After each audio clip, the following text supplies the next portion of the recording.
And we're talking about using blood thinner medications consistently on a daily basis. That's how we reduce your risk of stroke. And the reality is that most people are going to end up on a blood thinner at some point.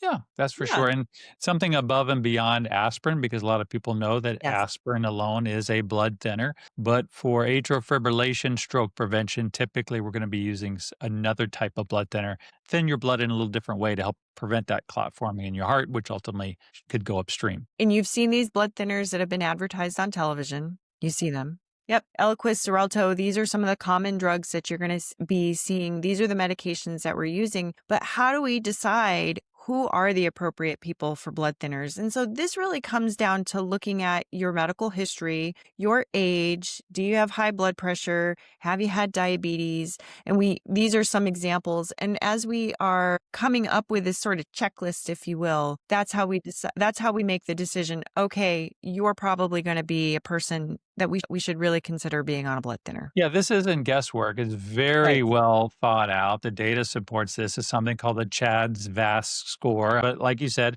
it's looking at the risk factors, your age, other things going on in your body to help determine what your risk is specifically for stroke.